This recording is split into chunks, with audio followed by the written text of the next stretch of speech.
दो नौकरी करती तो एक पढ़ाई। अरे दवाई खत्म हो रही है, कोई है जो लेकर आएगा? तभी बड़ी बेटी रिया आ जाती है। हाँ पापा, ये रही आपकी दवाई। अभी खत्म होने में वैसे 2 दिन बाकी है। 2 दिन पहले ना बोले तो कौन सुनेगा? चिल्लाना तो पहले से पड़ता है ना कि सामान खत्म है। अच्छा जल्दी से छोटी चाय बना दे दीदी के लिए। जी माँ।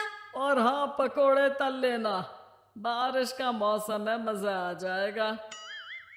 मैं बाजार से आलू ले आती हूँ माँ, खत्म हो रहे हैं। घर का सारा काम बिल्कुल परफेक्ट चल रहा था।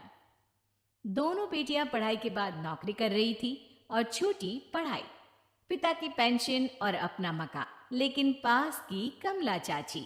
और रियासिया की माँ, तुम लोगों को कितने सालों से देख रही हूँ, परेशान ही देखा। भगवान एक बेटा दे देता तो। किसी जन्म का कर्म खराब रहा होगा चाची, जो लड़का नहीं हुआ। वैसे काश एक लड़का हो जाता। पास छोटी बैठकर पढ़ रही थी। वो माँ की बात सुनकर किताब बंद कर देती है और खिड़की में खड़ी हो जाती है। खिड़की के बाहर रवि, जो कि पास ही में रहता है।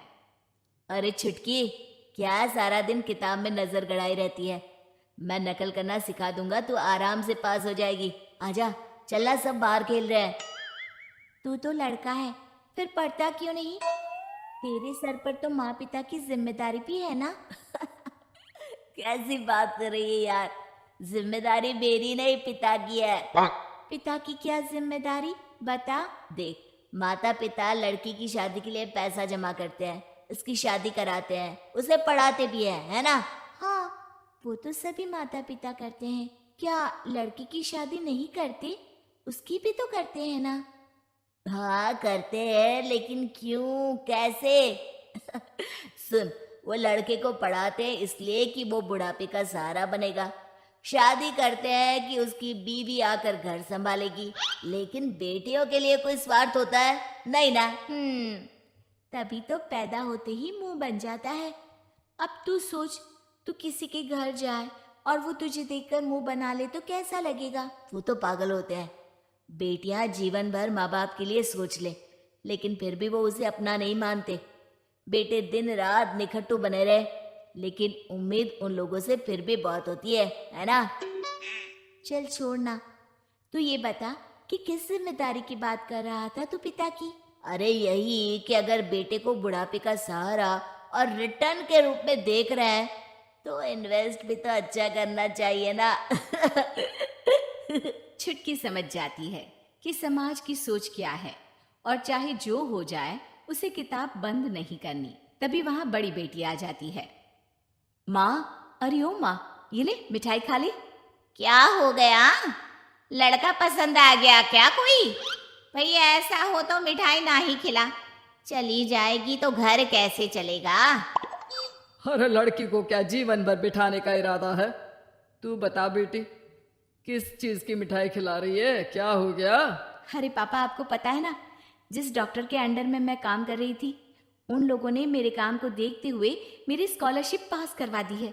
अब अस्पताल में ही क्लास चला करेगी, आगे की पढ़ाई भी और पैसे की कमाई भी। ये तो अच्छी बात है। तू पढ़ जाएगी तो छोटे को भी अपनी राह लगा लेना। बाकी मछली तो वैसे ही ऑलराउंडर है। तीनों बेटियों के बाद भी उन लोगों के घर किसी चीज की कमी नहीं थी। पापा ये लीजिए कार की चाबी, मैंने आपके लिए कार ली है। अब आप कहीं भी जाएं तो अपनी कार से जाइएगा। अरे क्या जरूरत थी? जितना खर्च करोगी दहेज मांगने वालों के मुंह भी उतने ही खुल जाएंगे। तो हम दीदी की शादी ऐसे घर में करेंगे ही नहीं जहाँ शादी के लिए पैसे मांगने की जरूरत हो। अरे जो खुद खड़ा नहीं होगा वो हम लोगों के कंधे में क्यों शादी करेगा? क्यों पापा? अरे शादी में तो दहेज मैंने भी लिया था, तो क्या मैं तेरी माँ के कंधे पर हूँ? खुद की पेंशन है, बेटियां कमा रही हैं, मजे हैं। बस एक मलाल है कि बेटा नहीं हुआ। पापा, जब आपने बोला कि मजे हैं, मैं तभी समझ गई थी कि अगली लाइन में आप यही बोलेंगे कि मलाल है। कोई बात नहीं पापा, फिलहाल आप ये कार लेकर घुमाओ। माँ तुम भी जाओ पापा के साथ। दोनों पति पत्नी बेटी की दी गई गिफ्ट कार में बैठकर घूमने निकल रहे थे कि पड़ोसी बोल पड़ता है। अरे भाई साहब, नहीं कार, यहाँ तो साइकिल भी बेचने की नौबत है। नजर ना लगाइए भाई साहब, जीवन में कार का सपना पूरा होना हम लोगों के लिए तो बहुत बड़ी बात है। हाँ हाँ, लाखों की कार हम हजारों की कमाई वालों के लिए कहाँ मुमकिन थी, ऊपर से तब जब कोई बेटा भी नहीं है। वैसे भाई साहब, आपकी साइकिल बिक क्यों रही है? भगवान की दुआ से तो आपके 4 लड़के हैं। हाँ हाँ, आपको तो हेलीकॉप्टर से घूमना चाहिए। और खाक हेलीकॉप्टर भाई साहब, अब क्या छुपाना, 2 लड़के तो कुछ कमाते ही नहीं, सारा दिन टीवी मोबाइल में लगे रहते हैं। और बड़े 2 जो किसी तरह जिम्मेदार बने भी हैं, बहू के कहने पर 1 पैसा हम लोगों को नहीं देते, ना इज्जत है ना मान सम्मान। हाँ भाई साहब, भाभी बता रही थी, बहू के होते हुए भी नौकरानी की तरह सारा दिन लगी रहती है घर के कामों में। आप किस्मत वाले हैं भाई साहब, जो बेटियां घर के साथ साथ बाहर का काम भी पूरी जिम्मेदारी से संभाल रही हैं। हाँ वो तो है, लेकिन कब तक? एक ना एक दिन तो ससुराल निकल जाएंगी, फिर तो वही हम दोनों और वही पेंशन। आप लोग भी कौन सा संजीवनी बूटी खा कर आए हैं? चलिए चलिए जाइए, नई कार का मजा लीजिए। अच्छा ऐसा करते हैं, मेरी बहन के घर चलते हैं, काफी वक्त हो गया है मिले। दोनों बहन के घर जाते हैं, जहाँ उसकी बहन और उसका पति बैठकर चाय पी रहे होते हैं। अरे भाई भाभी, आज रास्ता कैसे भूल गए आप लोग? अरे हम तो फिर भी भूल गए, तुम तो कभी नहीं आते हमारे घर। अरे कोई आने का साधन भी नहीं है ना, अब बस से आना हम लोगों के बस की बात तो रही नहीं भाई। अरे दे 2 कार थी, आप लोगों की कहाँ गई? भाभी वो तो जिसकी थी वो ले गया। मतलब? 2 बेटे हम दोनों से अलग हो गए हैं, अपनी कार ले गए, अब हम दोनों अकेले, खुद बनाना खुद खाना। भाई बहन के घर से मिलकर बेटी की गिफ्टेड कार में बैठकर निकल जाते हैं। काश हम लोगों को भी लड़का हो। देहाती बहू के नुस्खे। एक दिन शुक्ला जी और उनकी पत्नी सुमन छत पर बैठकर सुबह की चाय का आनंद ले रहे होते हैं कि तभी शुक्ला जी के बड़े भाई का फोन आता है। राम राम भाई साहब, कैसे हैं आप? राम राम छोटे, मैं तो बिल्कुल ठीक हूँ, तू बता कैसा चल रहा है सब? जी भाई साहब, यहाँ सब ठीक है। आज इतनी सुबह सुबह कैसे याद किया? अब क्या बताऊं, तूने तो गाँव आना जाना ही छोड़ दिया है जब से शहर में बस गया है। अब क्या बताऊं भाई साहब, काम से फुर्सत ही कहाँ है। याद तो मुझे भी काफ़ी आती है सबकी, लेकिन अब यहाँ भी तो देखना ज़रूरी है ना। हाँ हाँ ये बात तो है। अच्छा छोटे, वैसे मैंने ये बताने के लिए फ़ोन किया था कि अपना राजू है ना, उसकी नौकरी तुम्हारे ही शहर में लगी है। अरे वाह, ये तो बड़ी अच्छी बात है। हाँ लेकिन एक दिक्कत है, उसका रहने का इंतज़ाम होने में अभी कुछ वक्त लग जाएगा, तो तब तक वो अपनी पत्नी शीतल के साथ तेरे यहाँ रुक जाएगा, अगर तुझे कोई परेशानी ना हो तो। शुक्ला जी ये बात सुनकर एक बार अपनी पत्नी की तरफ देखते हैं और बिना कुछ सोचे हाँ बोल देते हैं। अरे ये भी कोई पूछने वाली बात है, राजू मेरा भी तो बेटा है, भला मुझे कैसे दिक्कत होगी? आप उन्हें भेज दो, मैं यहाँ सब संभाल लूँगा। फोन कट करते ही सुमन के सवालों की बौछार शुरू हो जाती है। क्या बात है शुक्ला जी, बड़ा हाँ हाँ किए जा रहे थे, ऐसी भी क्या बात हो गई? बात तो मैं बता दूं, लेकिन तुम चिल्लाना मत शुरू कर देना। शुक्ला जी सुमन को सारी बात बता देते हैं और बात सुनते ही सुमन का मुंह बन जाता है। वो गुस्से से अपने पति को घूरने लगती है। तुम्हें हाँ कहने की क्या ज़रूरत थी, पहले मुझे बात तो कर लेते। अरे इसमें बात करने की क्या ज़रूरत आ गई? राजू भी तो हमारा बेटा ही है, अगर यहाँ आकर कुछ दिन रह लेगा तो क्या हो जाएगा? जब बात तुम्हारे परिवार की होती है तो तुम्हारे तो तेवर ही बदल जाते हैं।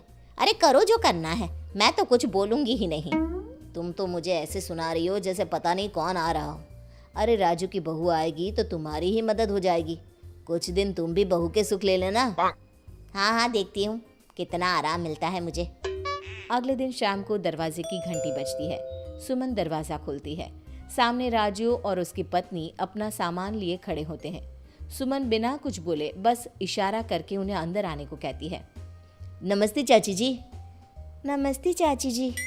नमस्ते, आओ बैठो राजू। सुमन शीतल को ऊपर से लेकर नीचे तक निहारती है। शीतल गांव की साधारण सी लड़की होती है जिसे शहर के तौर तरीकों का कोई अंदाजा नहीं होता।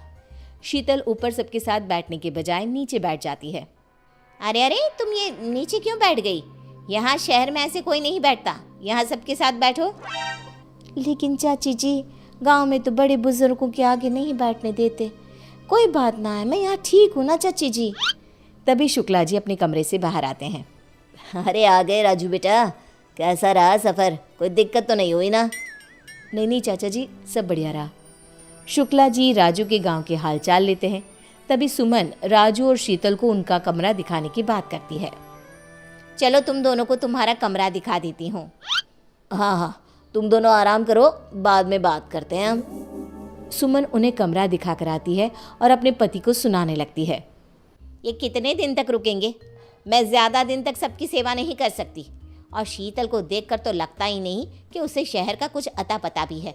ऐसे में सारा काम तो मेरे हिस्से ही आ जाएगा ना। देखो, अब तुम ड्रामा मत शुरू कर दो। और श्रुति कहाँ है? थोड़ा उसे भी कामकाज करना सिखा दो। अब आपके रिश्तेदारों के लिए मैं अपनी बेटी को भी काम पे लगा दूँ? हाँ, तो क्या उसे सर पर चढ़ा कर रखोगी? सुमन बिना कुछ जवाब दिए अपने काम में लग जाती है। अगले दिन सुमन किचन में काम कर रही होती है तो शीतल मदद करने आती है। अरे चाची जी, आप क्यों परेशान हो रही है? हमें बताइए, हम बना देते हैं। तू क्या मदद करेगी? अच्छा एक काम कर, ये सामान मुझे मिक्सी में पीस कर दे दे। लेकिन मुझे तो मिक्सी चलानी नहीं आती, सुमन शीतल को ताना मारते हुए कहती है। अब तुमसे क्या काम कहूँ? तुम्हें यहाँ शहर का कुछ समझ में तो आने वाला नहीं। शीतल उदास हो जाती है। तभी श्रुति किचन में आती है। मम्मी देखो ना, मेरी ड्रेस पे ये कैसा निशान लग गया। अरे ये किस चीज़ का दाग लग गया? अब मुझे क्या पता, मैं क्या करूं? आज पार्टी में मुझे यही पहनना था। कुछ करो ना मम्मी, मेरी ड्रेस खराब हो जाएगी। ओहो, क्या मुसीबत है। अच्छा रुक, थोड़ी देर में देखती हूँ। सुमन को काम में लगा देखकर शीतल श्रुति की मदद करने को कहती है। चाची जी, ये दाग मैं हटा दूँ? अरे नहीं नहीं, रहने दो तुम्हें तो पता भी नहीं होगा। मैं देख लेती हूँ। अगर कुछ इधर उधर हो गया ना तो श्रुति मेरी जान खा जाएगी। अरे चाची जी, मेरे पास इसके लिए बड़ा असरदार घरेलू नुस्खा है। अरे कोई भी घरेलू नुस्खा यहाँ के डिटर्जेंट के आगे फेल है, फेल। लेकिन हमारा नुस्खा भी किसी महंगे डिटर्जेंट से कम नहीं है। सुमन चिढ़ जाती है और शीतल को ड्रेस से दाग हटाने का एक मौका दे देती है। साथ ही चेतावनी भी देती है कि ड्रेस को कुछ नहीं होना चाहिए। आप चिंता ना करिए चच्ची जी, ड्रेस को कुछ ना होगा। शीतल किचन में से थोड़ा गर्म पानी, नींबू और बेकिंग सोडा लेकर वहाँ से चली जाती है। थोड़ी देर बाद शीतल किचन में आती है और सुमन को ड्रेस दिखाती है। चच्ची जी देखिए तो, दाग निकल गया। अरे वाह भाभी, आपके नुस्खे ने तो कमाल ही कर दिया। मुझे तो लगा ही नहीं था कि ये दाग कभी जाएगा भी, लेकिन आपने कमाल कर दिया। सुमन हैरान हो जाती है, लेकिन शीतल को नीचा दिखाने के लिए उसे सुनाने लगती है। इसमें कौन सी बड़ी बात हो गई, ये साबुन से भी छूट जाता, और वैसे भी ये घरेलू नुस्खे तो मुझे भी आते हैं। लेकिन मम्मी, मैंने भी साबुन से कोशिश की थी, उससे कुछ नहीं हुआ। आप कुछ भी कहो, ये नुस्खा सच में कमाल का था। सुमन का मुंह बन जाता है और वो अपने काम में लग जाती है। ऐसे ही एक दिन शाम को सुमन के घर पे कुछ रिश्तेदार आने वाले होते हैं। सुमन और शीतल खाने की तैयारी कर रही होती है। वहीं शुक्ला जी और राजू भी ड्राइंग रूम में बैठकर बातें कर रहे होते हैं। शीतल देखो, आज घर पे रिश्तेदार आने वाले हैं, तो कुछ भी ऐसा वैसा मत कर देना। ये शहर है और यहाँ के तौर तरीके बहुत अलग होते हैं। अभी तुम्हें समय लगेगा सब सीखने में। शीतल चुपचाप सब सुनती है। तभी सुमन जोर से चिल्लाती है। हे भगवान, ये क्या हो गया मुझसे? इस सब्जी में तो बहुत नमक पड़ गया। अब तो ये सारा खाना बर्बाद हो जाएगा। रिश्तेदार भी आ ही रहे होंगे, क्या करूं मैं? सुमन को परेशान देख शीतल झट से आटे की 2-4 गोलियां बना के सब्जी में डाल देती है और थोड़ा घी भी डाल देती है। अरे क्या कर रही हो तुम? पहले ही सब्जी में इतना नमक है, अब तुम इसे और खराब ना करो। तुम जाओ यहाँ से, मैं सब संभाल लूंगी। चाची जी, आप क्यों परेशान हो रही हो? आपकी परेशानी यूं दूर हो जाएगी। अब भी ये जो आटे की गोलियां डाली है ना, इसमें सब्जी का नमक ठीक हो जाएगा। अच्छा, और अगर नहीं हुआ तो इसकी जिम्मेदारी तुम्हारी होगी। थोड़ी देर बाद सुमन सब्जी का नमक चेक करती है और नमक सच में ठीक हो जाता है। क्या कहा था मैंने चाची जी, हो गई ना आपकी चिंता दूर। सुमन हंसने लगती है। सारे गेस्ट आ जाते हैं। सुमन राजू और शीतल को सबसे मिलवाती है। शीतल और सुमन सबको खाना खिलाते हैं। अरे वाह सुमन, ये सब्जी तो बहुत अच्छी बनी है। बहू ने बनाई है क्या? नहीं नहीं, ये तो चाची जी ने बनाई है। हाँ, बनाई तो मैंने ही है, लेकिन इसे खराब होने से शीतल के नुस्खे ने बचा लिया। क्या मतलब? सुमन सबको सारी बात बताती है और शीतल ने कैसे झट से सब ठीक कर दिया ये भी बताती है। सब शीतल की तारीफ करने लगते हैं। अरे वाह, तुम्हारी बहू के नुस्खे तो बड़े कमाल के हैं। आज तो सुमन की सब्जी को बचा लिया शीतल ने। अरे कहीं इसी खुशी में खीर में भी तो नमक नहीं डाल दिया ना तुमने? सब हंसने लगे।